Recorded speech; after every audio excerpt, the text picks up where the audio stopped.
Total. Bonjour Marc. Bonjour. D'autres ont voulu le faire, comme Kadhafi. Alors, précaution oratoire évidemment, l'idée n'est pas ici de dire qu'on est pour ou contre Kadhafi, mais Kadhafi en tant qu'homme d'État a voulu faire une monnaie panafricaine. Adossée à l'or. Tiens, qu'est-ce qu'il est devenu? Et puis on l'a tué. Et avant ça, l'Irak, le chef de l'Irak voulait aussi commencer. C'est quand même un peu complexe.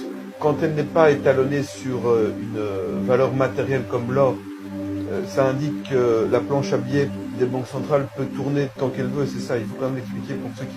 Alors, oui, la monnaie actuelle, elle est créée à partir de rien. La banque dit, voilà, il y a 1 million d'euros pour vous, mais vous allez payer pendant 30 ans. Donc, le client, lui, il paye. Et la banque crée l'argent à partir de rien. Ça, c'est un système qui, pour finir, pompe l'argent du citoyen. Les banques centrales, le système de banque centrale créé par les Américains est un système qui pompe. Qui pompe quoi? Mais l'argent des citoyens. Et oui, et crée de l'endettement. Et crée de l'endettement. Et s'enrichit. Et s'enrichit. D'une certaine façon, l'endettement, si on le comprend bien, c'est une forme de vol. C'est une forme de vol policé et présenté comme normal. There is no alternative. Il n'y a pas d'alternative. Donc on va vous voler, mais légalement. Et les Russes, quelque part, arrêtent ce système, appuyés par les Chinois et les Indiens, et un nombre croissant d'États dans le monde. Donc, quelque part, c'est un petit peu comme la guerre en Ukraine, on commence à se rendre compte que l'Occident a perdu la main. L'euro et le dollar ont perdu la main, ont perdu la domination, on va vers autre chose. Alors on sait, Marc Leuss, est-ce qu'on pourrait dire alors qu'il y a une différence fondamentale entre la pensée américaine, occidentale, et la pensée de l'Est, la pensée russe, où les premiers veulent dominer le monde et les autres sont dans une toute autre logique? Oui, exactement. On peut dire cela. Ils proposent une logique horizontale. Il n'y a plus aucun État qui peut dominer. Ce n'est plus possible dans la structure qu'ils ont créée. 1. Et 2. L'euro, qui est le petit croupion du dollar, l'euro et le dollar et l'euro ont perdu la bataille. Ils sont devenus périphériques au nouveau système. Ça, c'est la balance de pouvoir, que évidemment nos journaux n'expliquent pas. C'est très embêtant de dire qu'on a perdu. Pour encore expliquer la monnaie, membre de la cellule de prospective de la Commission européenne qui avait été créée par Jacques Delors de 90 à 99. Et pour vous, on est en train de vivre un renouveau, je vous cite, monétaire mondial. Et alors, dans un silence... Oui, excusez-moi de donner des bonnes nouvelles, mais nous sommes vraiment en train de toucher l'émergence d'un nouveau paradigme monétaire mondial. Évidemment, les médias n'en parlent pas. C'est le silence à 100%. Alors, qu'est-ce qui se passe? Eh bien, on pourrait dire que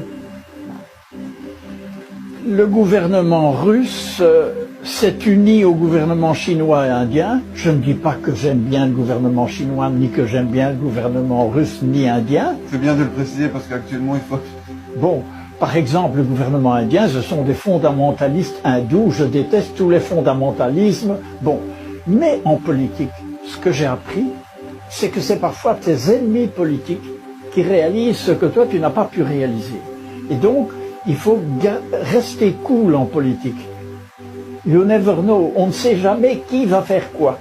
Ce qu'on voit, c'est que, et à mon avis, le leader, c'est un peu Sergueï Lavrov, qui m'a l'air d'être le penseur derrière tout ça. Le ministre des Affaires étrangères.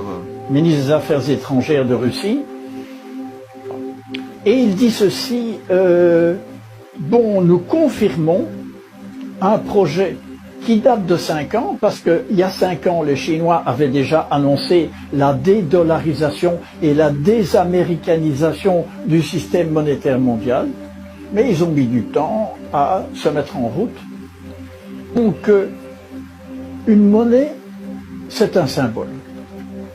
Donc, très rapidement, c'est quoi une monnaie? Une monnaie, c'est un symbole qui permet les échanges. Alors, ce symbole peut renvoyer à la sécurité.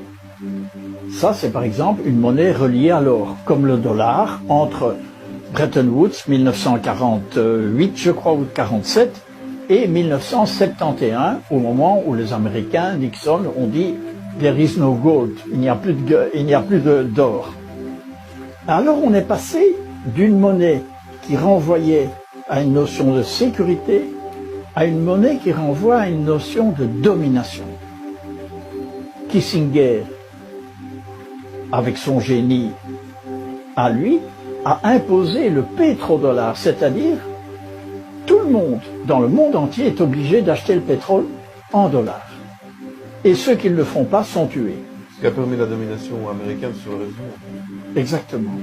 Et donc c'est une monnaie qui a renvoyé à la domination en disant attention, si vous ne suivez pas ce qu'on dit, ça va aller mal pour vous. On va vous faire la guerre ou vous tuer. Et maintenant, nous passons dans une troisième phase où la Russie, l'Inde, la Chine et, semble-t-il, des dizaines de nouveaux États, dont l'Arabie Saoudite, dont l'Iran, dont le Venezuela, dont l'Argentine et une partie des États africains, optent pour une nouvelle monnaie qui est de nouveau symbole de stabilité et d'éthique cette fois-ci. Donc ils annoncent un monde multipolaire. Il n'y a plus personne. La structure, ils ont pensé la structure de telle manière que personne ne puisse dominer. Ça renvoie à une toute autre image. Est-ce qu'ils vont réussir? Personne ne sait. Mais au moins, il y a une tentative de créer une monnaie qui ne renvoie plus à la domination, mais à la justice, fairness.